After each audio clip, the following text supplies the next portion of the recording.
After a long hiatus, the six-cylinder Ferrari has finally returned. Instead, the new sports car from Maranello gets its name from the engine's displacement, 2.9 liters, and the number of cylinders, 6, plus the GTB suffix representing Gran Turismo Berlinetta.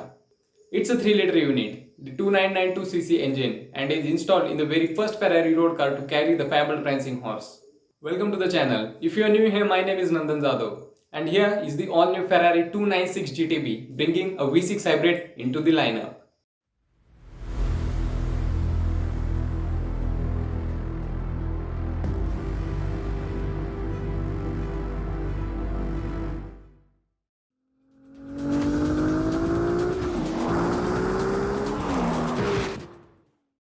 A new Ferrari with two fewer cylinders than the F8 Tributo might sound like a downgrade, but that's hardly the case once you factor in the plug-in hybrid system.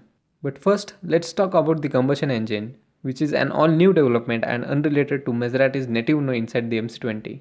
It's the company's first engine to have the turbochargers installed inside the V to provide better packaging while shaving off the weight and lowering the center of gravity.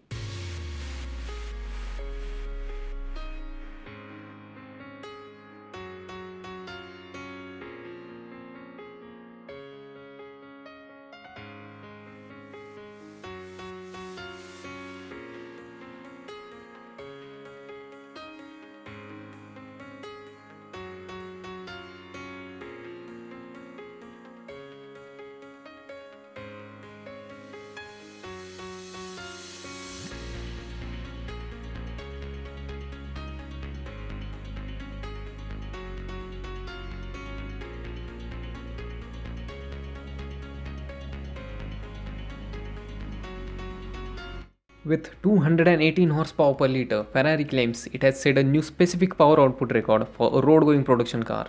The gasoline engine alone develops 654 HP, and with the help of the electric motor, the new 296 GTB will offer a total output of 818 horsepower and 740 Newton meters of torque. It borrows the latest combustion chamber development from its bigger brother, the SF90 Stradale, and makes use of all-new IHI turbochargers. The electrically assisted punch of 164 horses provided by the rear E-motor enables 0 to 100 km per hour run in 2.9 seconds to match the F8. The sprint to 200 km per hour takes 7.3 seconds, or half a second quicker than the F8 Tributo. Flat out, it will do in excess of 330 km per hour, which is slightly lower than the conventionally powered V8 supercar.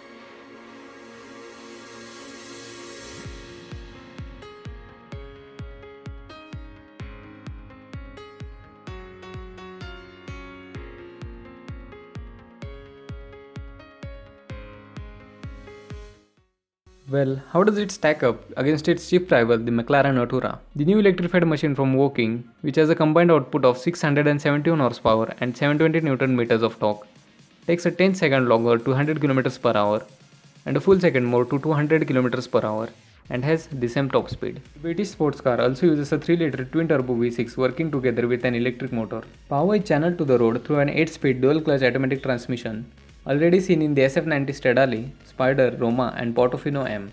Ferrari has fitted the 296 GTB with a 7.45 kWh per battery mounted under the floor, providing enough juice for a limited electric range of 25 km, which is 5 km shy to Artura's zero-emission range.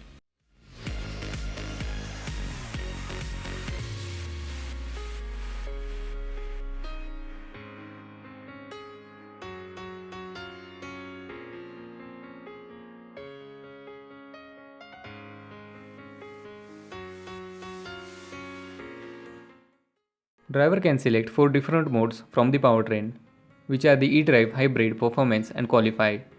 eDrive, as the name suggests, powers cars solely by electricity, creating a rear-wheel drive EV capable of going 25 km at up to 135 km per hour.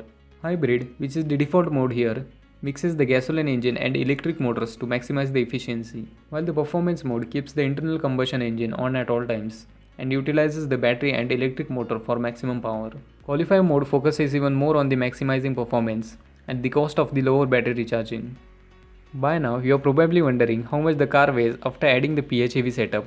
It has a dry weight of 1470 kgs, provided it's fitted with an optional Assetto Fiorano package. It encompasses more carbon fiber inside and out, along with a Lexan rear window, plus Michelin Sport Cup 2R tires and a very special livery serving a nod to the 250 Le Mans. The guys at Ferrari has already tested the 296 GTB at Fiorano and claims it is 1.5 seconds quicker, lapping the company's track in 1 minute and 21 seconds. Since I mentioned the 250 Le Mans earlier, Ferrari claims the exterior styling illustrates the perfect marriage of simplicity and functionality, much like the 1963 race car. The 296 GTB has a wheelbase around 2 inches shorter than the Ferrari's other mid-engine sports cars, which Ferrari claims will make it agile to drive.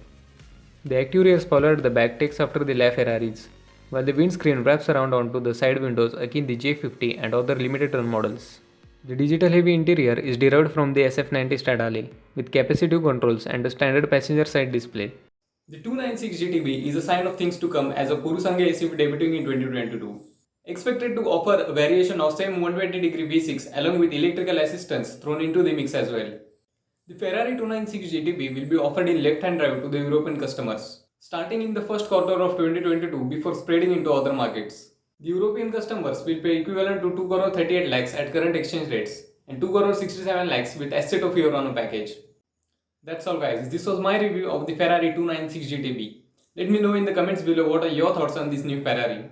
If you like the video, drop me one of those. Also subscribe to my channel if you haven't already to stick with me in my next video.